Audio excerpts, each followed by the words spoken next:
The following is intended for mature audiences only. Discretion is advised. Thank you so much for downloading this episode of So What Do You Really Do, the podcast where I, your host, Deadair Dennis Maler, speak with artists and entertainers about their day jobs. And I'm in the backstage of Laugh Boston with Tom and Kerri Louise Cotter, both comedians they live in upstate New York now, but you guys are both from the New England area. And you guys are now doing a show tonight. So we got in here real quick because we're in between shows, so we want to get this go through. And that's basically what your guys' life is kind of like a little bit. It's you work an hour a day, but or 2 hours tonight.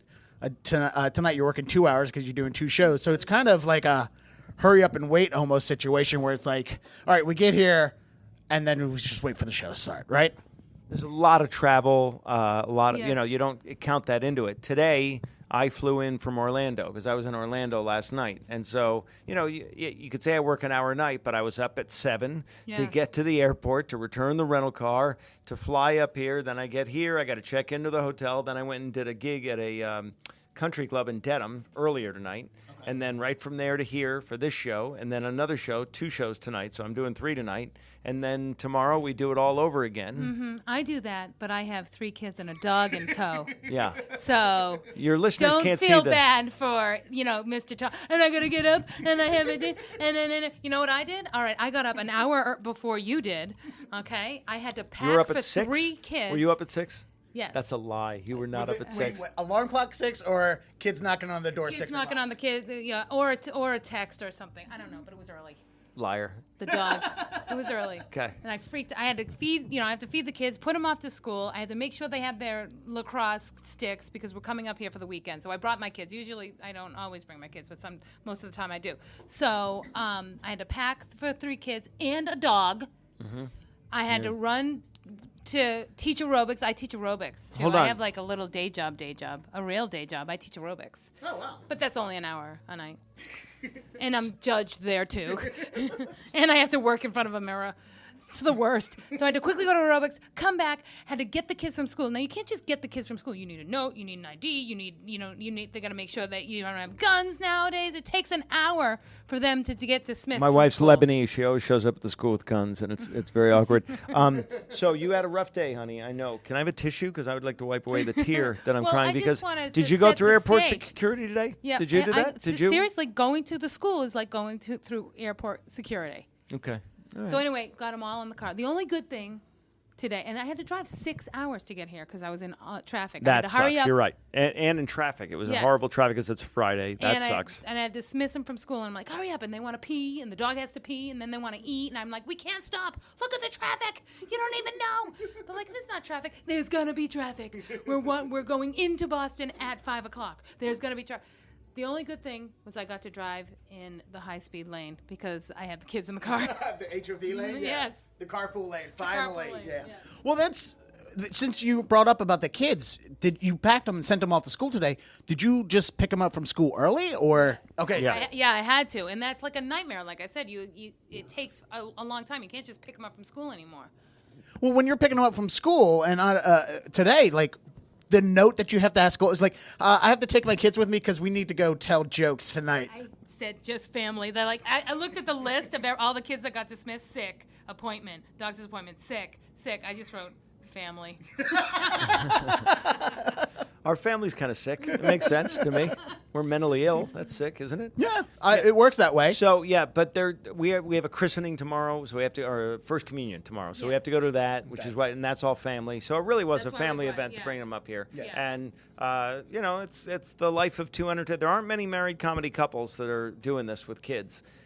So we're doing it, and a necessary evil is we have to pull them out of school early on a Friday. Then boo-hoo, Right. Well, when you guys usually are touring, you guys don't usually go together or a lot together, right? No. Not so much because I have to stay home with the kids and stuff. But there are occasions where there's a good opportunity where I go and they're paying me enough so we can pay a babysitter and not lose money.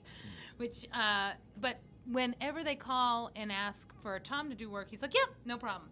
When they ask me if I can do work, I'm like, hold on. And it becomes like a math problem. Like, how many can I get, 6 people to do what I do with all my kids and rides and babysitters and go off and do this gig? So it's more difficult, I think, for me. Again, And it's you need tissues. I do. It is this time of year. All three of our kids are playing lacrosse now, and they're kind of intense lacrosse. So season. I'm from they're- Baltimore. I know all about lacrosse. So, I mean, there's a practice or a game every day. Yeah, you and, saw my know, mommy all the minute. kids. Yeah. And then above and beyond that, my kids are getting ready for their confirmation, so there's a lot of religion class, and Tommy also has religion class, and then she teaches a comedy class at night. Yes. And Yeah, plus yeah, we I all teach a do comedy stand-up, class. plus she teaches aerobics. teach aerobics. And so there's, and I'm on the road a lot. And so, there's, it's just when we get to work together, it's when we really get to see each other. It's we true. will actually sleep in the same bed tonight, which is rare for us. And then we can eat between shows, and that's like a date night for us. We're like, oh, we're having dinner together out. Yeah. Well, so you're mostly on the road because Well, you guys kind of made that decision that you're going to be mostly on the road, and to compensate for not being able to do comedy as much, is that why you do aerobics and teach? Yes, and that's why I also do the mommy minutes to keep me, relevant and in my face in the clubs. I don't have to always go to the city and pay $12 or it's more than $12 for the bridge, and you only get cab fare, and then it doesn't pay enough for the babysitter. So I figured, how can I put myself out there and just stay at home and kind of work? That's why I started the mommy minutes, which are 5-minute videos, and that thing that you saw today that you retweeted is real. It's always art recreating life all the time, because that's exactly the conversation we had the day before. Well, yeah, basically the Mommy Minute today was about just scheduling your kids to send them different places And who can pick up who, and can you drop them off early? They can stay late, and you're not here. It's, sometimes, most of the time it's not here, so I'm always begging moms. But at Christmas time, I always give them a Dunkin' Donuts card. So. And when I'm around, I'm around. So when I'm around, I try to have all their friends over for sleepovers, and I try to take their friends everywhere because we owe payback. Because Yeah. when I'm not around, Yes. she can't do everything. So we do have to dole it out to other friends and stuff. So I try to make it up He for it does. when I'm around and He's a take good dad. all the other, neighborhood kids to the movies and do stuff like that, just because I feel like I'm a waste of sperm dad when I'm not around. We aim for 2 weekends out of the month that I'm around, You and 2 weekends I'm overcompensate. away. I overcompensate. well, when I'm away. when the other parents of your friends and teachers of your kids and stuff, when you tell them that you're a comedian, like what is the thing that they say to you that bothers you the most? Like the question that you hear every single time from your friends, your kids' parents. I think they're pretty kind generally. They're not really mean. They're kind of fascinated because it is the road less traveled. Everybody else they're dealing with is a 9-to-5er generally, or someone like that. So we're an anomaly in that sense. But no one really offends me or anything. I think sometimes they think that we have a unstable household because we're both artists, but it's pretty stable. Yeah, because they see our kids. And I credit her. I get a lot of it. I'm like, a lot of people when they find out that we're both comics are like, oh my God, what's it like being at your house? And they think it's like a lot of fun, and I'm like, it's normal. I hate him just like everybody else hates their husband, and it's like it's pretty normal. That was kind of mean. I think, wow. I guess this is turning into therapy. I guess a little bit. No, guys. No. No, I'm just I know. we're just normal. Every wife hates their husband. Gets aggravated with their husband. I love you, honey, but it's a love-hate. Aggravated's a little sweeter, I think, than hate. each other. Yeah. All right. Yeah. All right. Well, hate's a funnier word. Okay. All right. It's a quicker word. We'll go with that. Hate and love both have the same amount of letters. It's 4-letter words. But aggravating is too many syllables. Yeah, and I'm not around a lot. You're both from the New England area because, Tom, you're from Providence, and Kerri, you're from Brockton?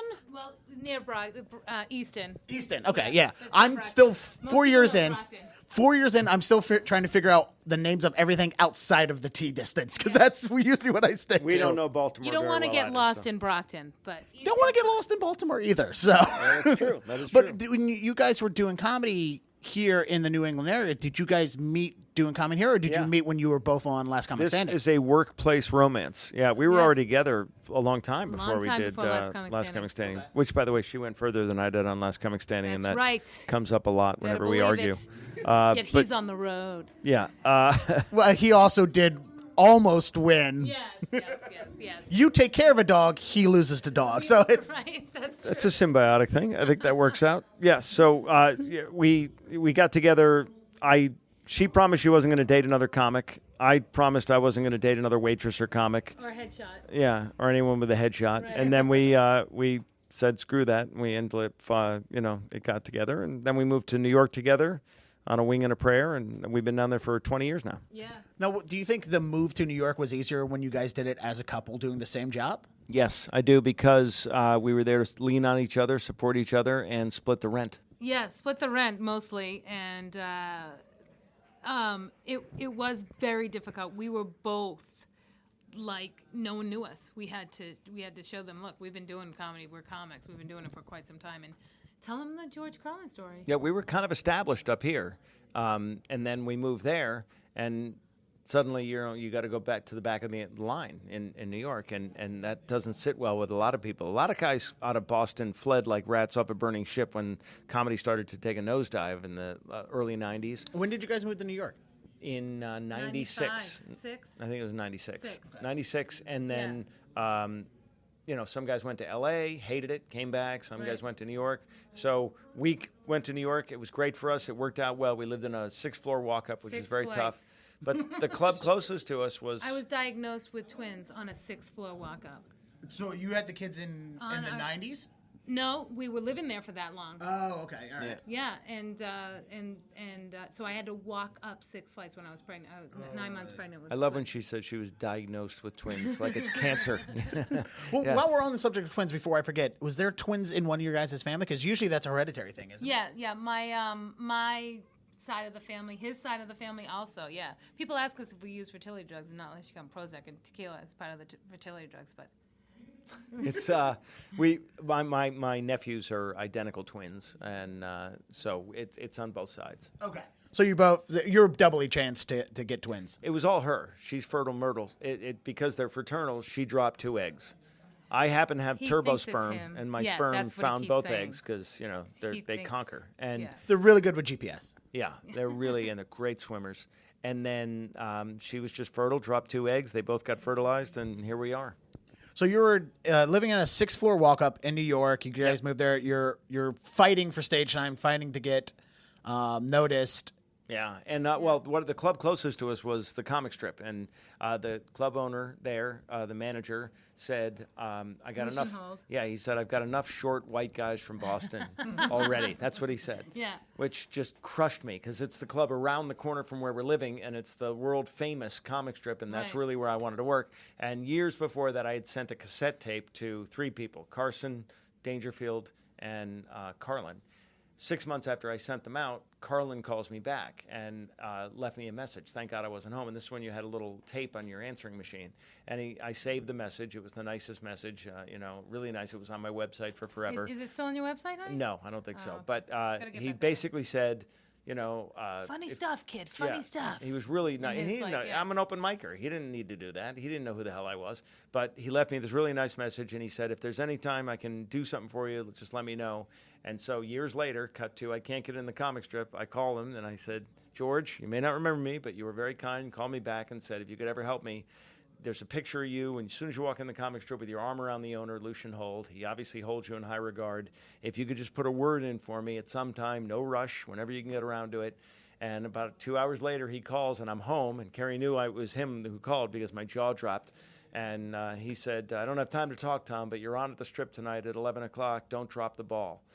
That's what he said. And I went there, and I could have done my act in Chinese, and I would have passed Lucian because Carlin called on my behalf. And again, he didn't have to do that. And that's what an incredible guy he was. And Lucian, from that moment on, and I became really good friends. And right up until, God rest his soul, Lucian died. Because I went from hating this guy to really liking him. Yeah, we were and then he really got good sick, and we were really friends tight. towards the end. And he was actually great to called Kerri. us and said, the doctor said I have to get my affairs in order. Yeah. That's what he said to me. I'm like, okay, all right, well, we'll be over. Yeah, that was him saying goodbye to everybody. It was very sad because he was a legend in the comedy world in New York, You've heard of him. Yeah. Well, so you got passed basically through proving on a word from Carlin that you can do it. When did you get passed? I got passed, and this is how Lucian is. He's just such an odd duck, and he loved comedy, and he knew comedy, and when he booked comedy, he's like, Kerri, it's like a dance, and so. But he went to one of my shows. I was acting. I wasn't even doing comedy. I was acting in this play, and he said, "You're on. You passed." Oh, that works. At least he it's really loved my. He knew that I was gonna. He saw something. To his credit, he knew comedy. I mean, he had been there since the 70s at this club, and he had always been there. He was the guy. There were other owners, kind of silent partners, but he was the guy day to day, there every day. And he knew comedy, and he really knew. And he would tell you sometimes if he thought a joke was beneath you, he'd say, Tom, you should really get rid of that joke. It's beneath you. You're better than that. And I would cut it out immediately because Lucian, he knew. Lucian said so. And he would also put all the showcases together for the industry, and the industry would come. And out of that club, we got Last Comic Standing out of that. We got other stuff came, across our. HBO Aspen. Yeah, out of that club. So Aspen it was out of that early on, which helped me get into other clubs. Now I'd say the Comedy Cellar is the hot room in the city. It moves around, but at the time that was the room, and so. Now, when you guys were starting out together, doing shows, you were dating and married. Did you ever worry about when people would book one and would book both of you on the shows, like, oh, we're getting booked because we're a couple, or? Well, I thought you meant I thought you were going with if we got depressed because he would get a lot more work than I because quickly on and also in the 90s, male comic was getting more work than a woman too. It's very sexist. So but it was hard because I loved him and I wanted him to do well, but it was just a reminder that I'm not doing well. You know what I'm saying? So that was difficult for us. Like the phone would ring and I'd be like, oh, and it was years ago when we had phones on cell phones.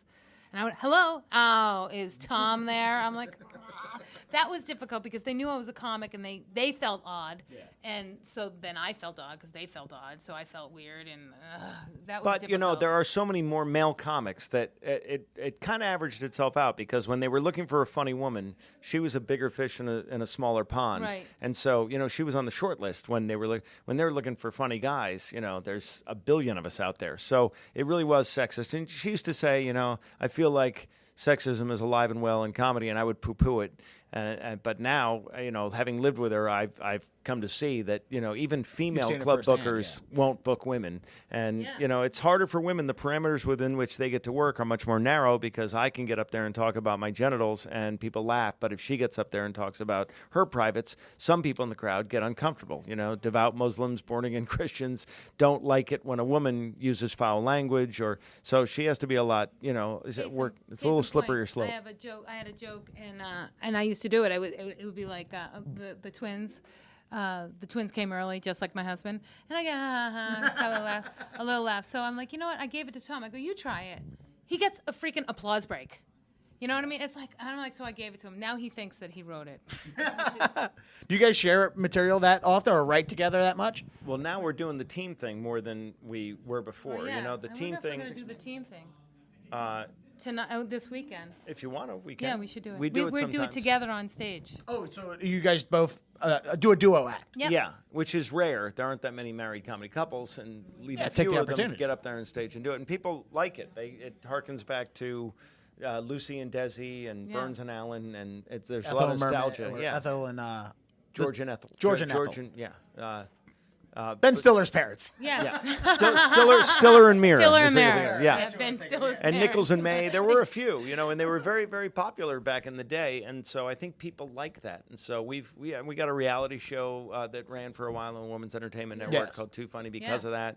And we've done pilots since then for that stuff. And there's someone who is interested in us right now because of the anomaly that we are, a married comedy couple with kids. So it's, we don't even love each other. We're just using it as a vehicle to get. It's hard though because we are open micers when it comes to me and him doing together on stage. We really need a lot more stage time to get to know each other. Yeah. We're so different styles. I'm like, it takes me 5 hours to say hi, and he's like, get to the point, get to the punchline, Kerri, and he just can't have dead air. It's just, and your comedy's a little more personal, and yours is a little more observational. Yeah. So but we can't be open micers because our day job is our night job. Yeah. So it's hard for us to actually get stage time together. And to your point, going into the city is a couple hours of commitment from where we are in the burbs. Yeah. It's financially, you got to pay for parking, you got to pay for tolls once you get in there, and then we're getting up there and we're not. It's hard when I've been at this for 25 years. She's been at it for 20 years or something. It's, we kind of have the solo act down. So to get up there and have to start fresh as kind of a team and iron out those wrinkles is difficult. Now, going on back to the subject of kids, did you guys, and I don't want to make your kids sound like an accident, that's not what I'm saying, but were kids part of the plan at the time? Yes. They were part of the plan, and we were in L.A. trying to get famous. We were living in L.A. for 6 months during pilot season, what they call pilot season. Yeah. And we decided, let's, try to get pregnant. And we're not going to get pregnant right away. We want to do it maybe in the summer, but we're not going to get pregnant. Let's just do it. First time out of the gate, boom, pregnant, and with Fertile twins. Myrtle. And with twins. And then we come home, and I'm on a 6th-floor walk-up. And we're like, we have to move. And then we moved to Harlem, because that's what you do when you have a family. You move to Harlem. Yeah. Now, did the lack of maternity time put a damper on the entire pregnancy, and did it make you feel more, Tom, did it make you feel more pressure at work? Like, I got to work harder because my wife can't work at all. Absolutely. Well, comedy is a dream job if you dream of poverty and rejection. So we have 2 of us. Most comics are married to civilians, so they have 401k and health insurance and stuff, and we rolled the dice. We took the road less traveled and did the artistic thing, and so it's always been a struggle. It's always been until America's Got Talent, it's been like a freaking out every month. Can you pay your bills? And so that was always a concern. And now when you have twins, that's a wake up call. And I'm the breadwinner, traditional role. So I have to do. Plus, she's got to stay home and take care of the kids. So that was a big albatross around my neck. I worked when I was pregnant. I worked right up until I loved working pregnant. I was so funny because. No one likes just a plain white woman. No one likes women, period. And no one likes a plain white woman. So when I walk up on stage, there's like, everybody hates me before I even open my mouth. But when I'm pregnant, I can just feel everyone's like, oh my God, what does she have to say? I was big, and I just loved it. Loved it. Yeah, and they say you have a glow. She really had a glow, and people really gravitated toward a pregnant woman. I could feel that the audience just like loving me before I opened my mouth, and I've never felt that before, and I don't now. It's sad now because sometimes she'll shove a pillow up there and go up and try to milk it, and it's I'm like, honey, come on. Let it go. Let it go. Now, you bring the kids along here. They see what you do. They're in your YouTube videos that you make. They were part of the reality show. Are you worried about them getting into the entertainment biz? No, they'll be in counseling. We don't know if they're going to be in the entertainment. We'll encourage it if they want to do it, but we prefer they take 9 to 5. Doctors. Yeah. Because that's our we know how retirement difficult plan, honey. it is. We know we've experienced it. So we'll support them in whatever they want to do. Yeah. I'll love whatever they do. Well, it's some people push their children into that.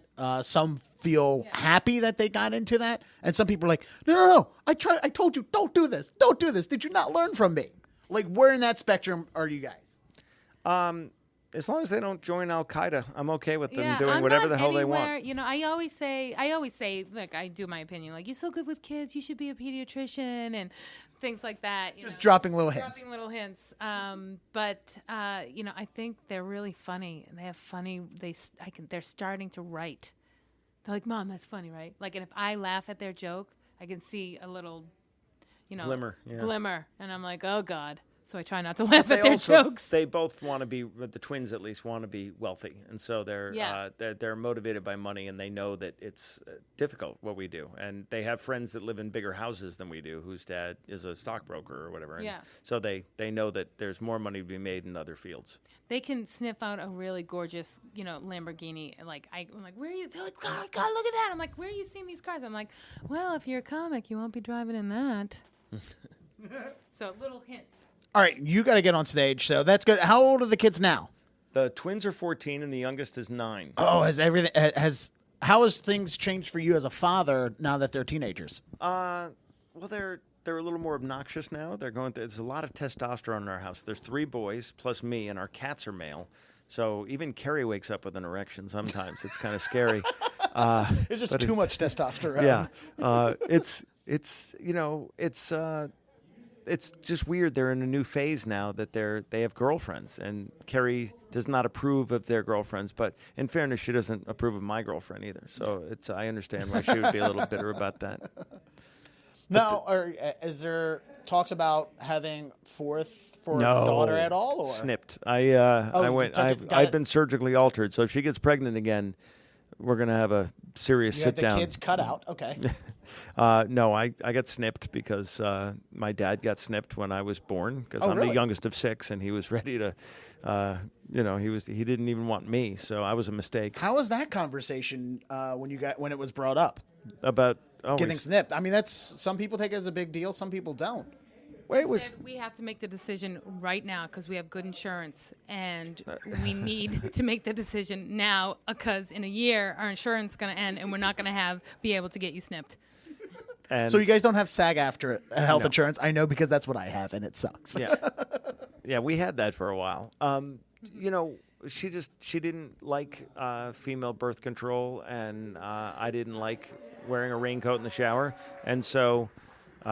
It was a pretty easy decision, Well, good. Well, I had surgery, I had hair transplant. That was surgery. I had dental work done. I'm not afraid of going under the knife, and so I said, snip me. Let's end this so I don't have to worry about it. all right. Well, we're gonna wrap this up. That sounds great.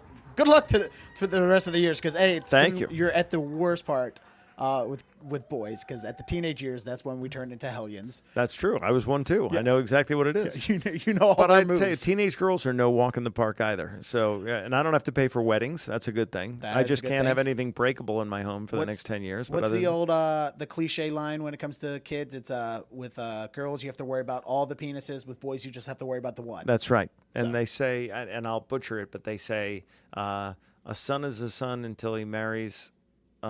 I don't know. I'll butcher it. But a woman, when you have a daughter, she's around forever. But when you have a son, they go off. I kind of want. I'm much closer to Kerri's side of the family now than I am to mine. So that'll be sad when we get older. But so far it's working for us, and I love her dearly. And even though she said she hated me on your podcast, and we have it on we're gonna audio make record. it work.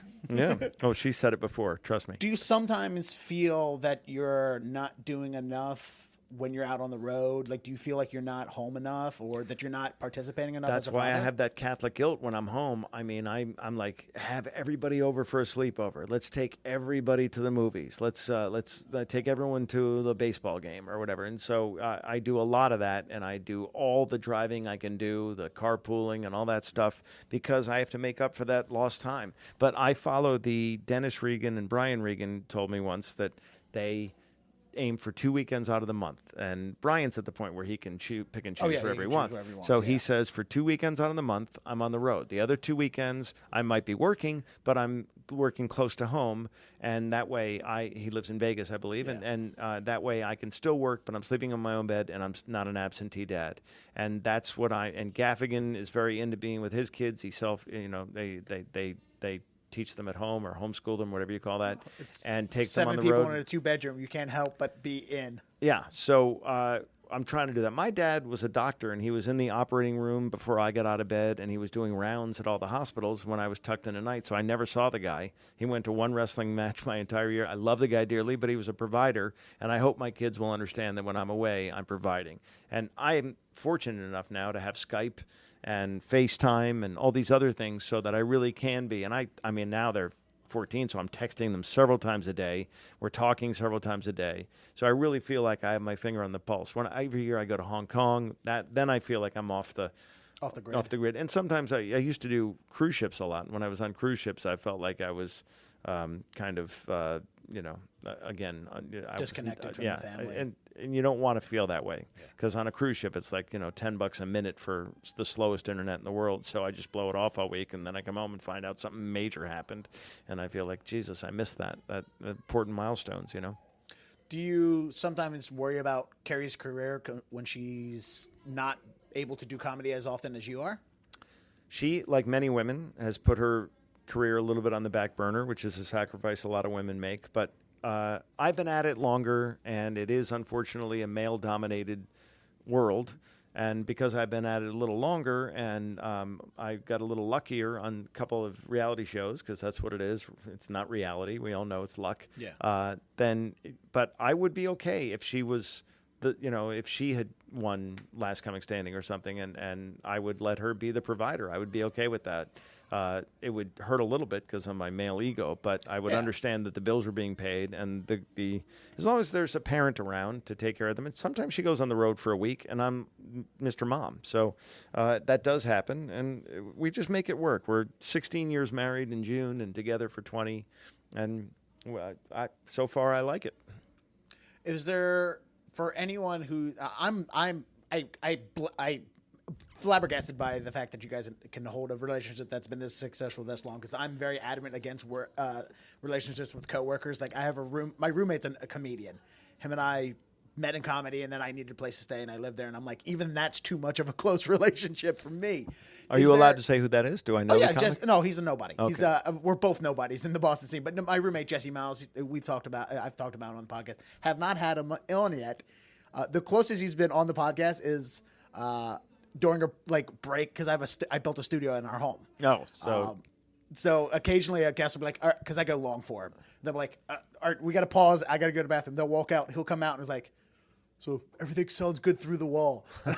Like, that's a few moments that the guest is out of the room. He'll pop his head on, just like, technically he's on. Yes. He's on the podcast. No, I've been meaning to get him on. It's just he's my in case of emergency guest. That's why I'm good saving to have in my that back ace pocket. up your sleeve. Yeah. That's good. But so if there's one thing that you could say for anyone who is a couple in the entertainment industry, what's the one tip that you could tell them that would make their relationship a little more successful? Because I've met lots of comedians who are couples, and sometimes it's tough for them. Some guys get jealous of their girlfriend's success. Some girls just feel like they're getting dragged along to shows by their husband when they get booked on it. So there can be animosity that builds up in the relationship. And there can be. And that's probably the same with two doctors, or two lawyers or whatever. And it'll be trite to say this, but, just go for it. Because if the relationship is strong enough, there are going to be rough patches, but there are going to be rough patches in every relationship. And you just have to, ride those out and rise above them at the other end. And so far, it's worked for us. She got Aspen Comedy Festival before I did, and that stuck. I mean, I've been telling jokes 6 years longer than she has, so that hurt me a little bit. But it stings a little bit, but then it goes away because I realized that her success is my success. It's all going to be the same bank account. And I felt the same way when Dane Cook flew past me. He started way after I did, and all of a sudden he's filling arenas. And I love Dane, but for a moment you personalize that and you go, what am I doing wrong? Me? And so the same with Louis C.K. and other guys out of Boston that I started with, when they get successful. But then in my head, I'm like, I'd rather it be him than someone I don't know. Like, At least this is a guy I like, and that's worthy of it. And so if Kerri succeeds, a rising tide lifts all boats, and we all, so when she got those things, I really was thrilled for her. I went to Aspen with her as her cheerleader, and I didn't try to get on stage or anything. I just went to be her caddy. And then I got Aspen the next year, and she came out, and we've always been very supportive of each other. And we realize we're not competing. If they want a funny chick, they're not looking for me. And if they want a funny dude, they're not looking for her. So her success, my success, and when I was on America's Got Talent, she couldn't have been better. She was really the queen of support and wonderful and all that stuff. So it just, for whatever reason, knock wood, it's been working for a long time now. So that's kind of the key there, is that to realize that even though you both are doing the same job, you're not competing against each other. No, and if they're successful, they're going to be happier. And if they're successful, then the financial rewards will be yours as well. Because you are, it's a marriage is a contract.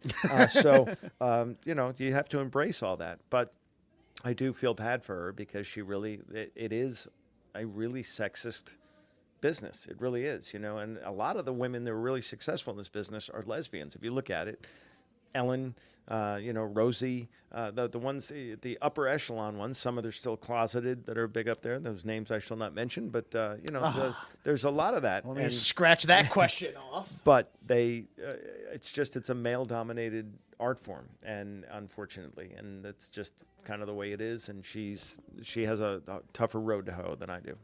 When did you realize that? And the last question is, when did you realize that it was a sexist industry? Was it because you were together as a couple seeing how hard it was for her, or that Did she have to explain it to you a couple times until you got it? I mean, when she brought it up, I dismissed it and I said, "Oh, she's just bitter," you know. But then you start looking. I'm on the road a lot, and I look at the lineups. You see who's there before and who's there after, and there's 50 guys and 2 women.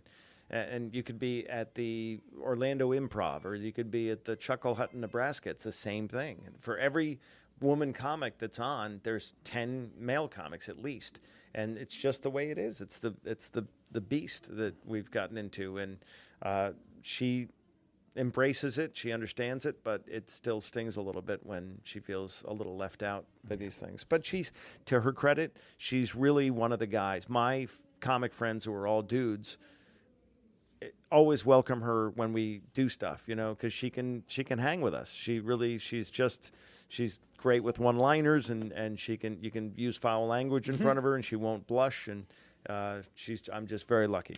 Excellent. All right. Well, hey, thanks for letting me come in here and ask you guys questions. And we enjoyed thanks this. for Thank making you very the time. much. And real quick, where can people pick up the books? My book is on Amazon, and my Bad CD, Daddy, right? Yeah, And Bad Mad Dad, A Guide to Pitiful Parenting, it's called. And then hers is Mean Mommy. Hers is also on Amazon. On our websites, I'm TomCotter.com, pretty easy, and she is KerriLouise.com, but you have to spell the Kerri with an I. She explained that because the other one is a porn star. Yes, and, there's a Kerri Lewis with a Y. That's and a on porn social star. media, I'm at Tom Cotter Comic, and she's, I believe, Kerri Louise Laugh now. I think she Yes. just changed it recently. But people should follow us and check in and see what we're doing every once in a while. We will make them laugh if we have to follow them home and tickle them. Cool. We guarantee that we will make them laugh. And there you have it, my podcast with Tom and Kerri Louise Cotter. I think in the earlier intro it sounded like Carter. Who was the host of the show that weekend at Laugh Boston, Sean Carter, local Boston comedian. They actually had to interrupt the interview a little bit to figure out times. Like, hey, can we start while you're still back here talking? I'm like, yeah, no, go, please do what you need to do. I'll set a timer and I'll make sure that she gets on stage when you announce her. So, thank you so much for you guys for downloading this episode and listening to it. I appreciate it. If you're coming to the podcast because you are Tom or Kerri Louise Cotter fans of the Mommy Minute, thank you so much for listening to it. Just to give you a post-show wrap-up of what this is about, I guess. The podcast is I interview artists and entertainers about their day jobs. There's plenty of other podcasts that you can download and listen to. Some people with some very interesting jobs. Comedians, some musicians. And I'm trying to get more and more people on as much as I can. So I am a Boston area comedian. My name is Deadair Dennis Maler. Hello. Thank you for listening to this. And if you enjoyed it, please do me the favor. Go to iTunes, Stitcher, Google Play, however you listen to this podcast, and subscribe to it and give it a review. Even if the review is bad, that still helps. But somehow, the more reviews, the more it's going to get pushed around. Well, this thing, if you came here because you're a fan of somebody, if you leave a review, it actually pushes this higher in the rankings, which means more people are likely to listen to the podcast, which means more people are likely to hear about who you came here to support. So I appreciate if you do that.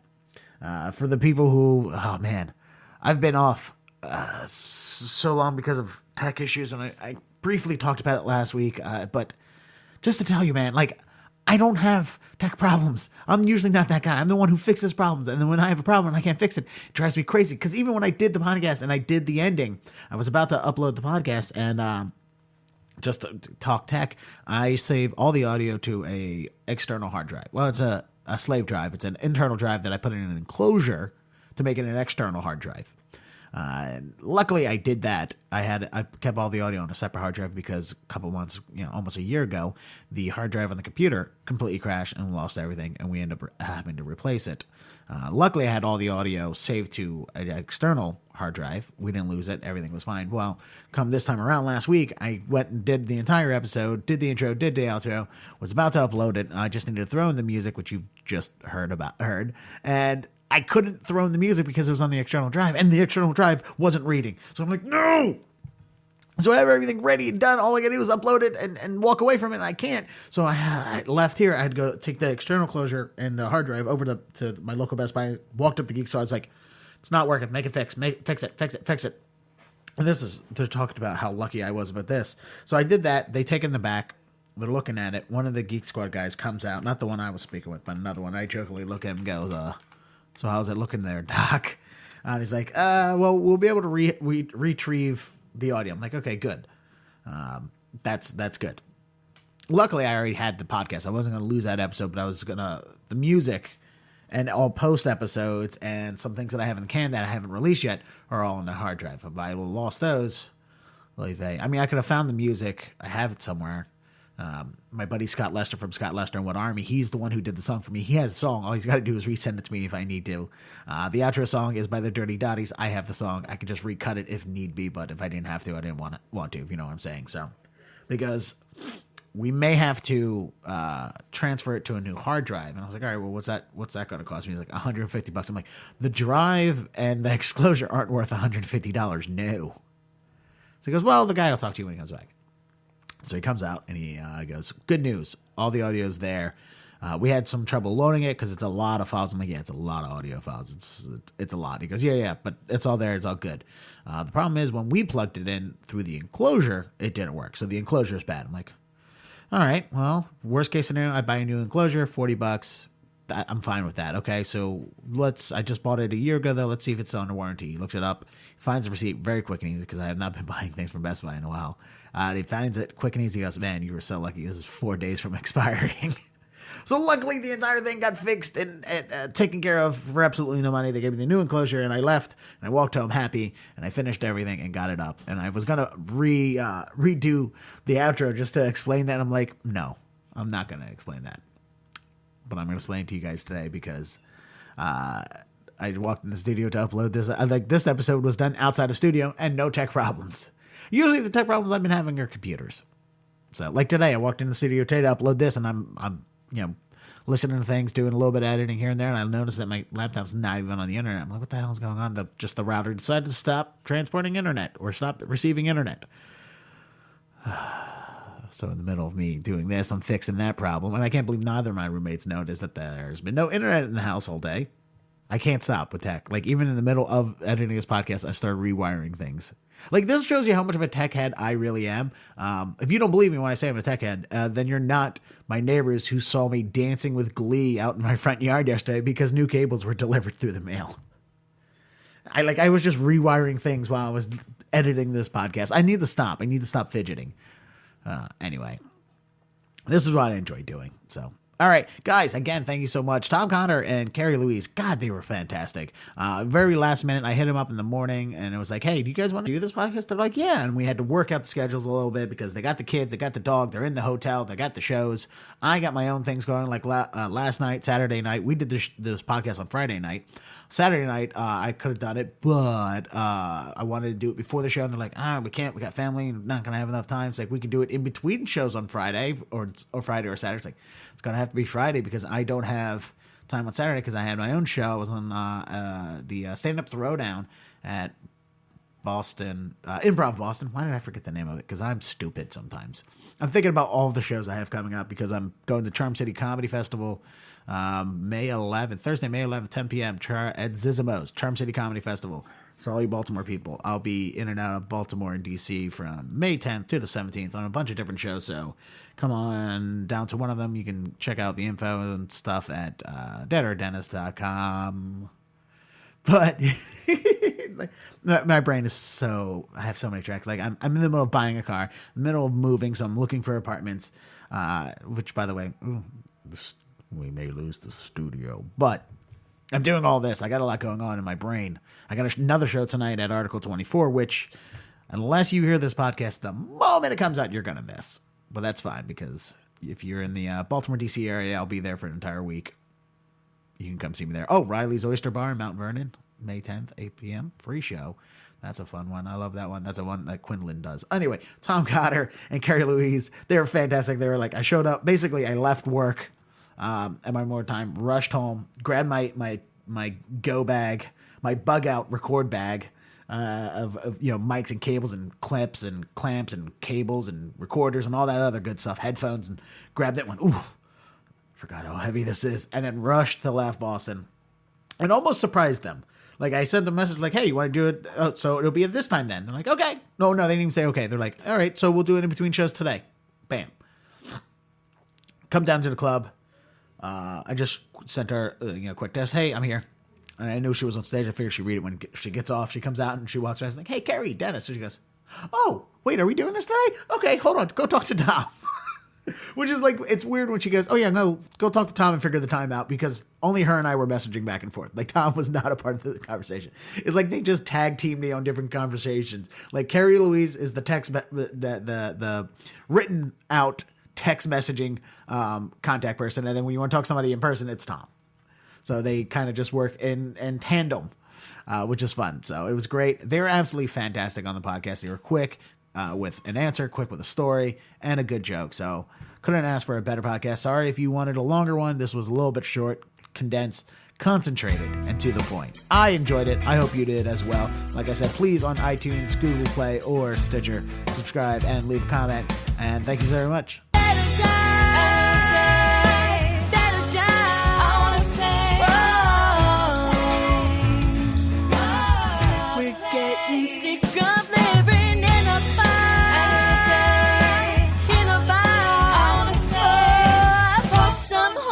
in the tide.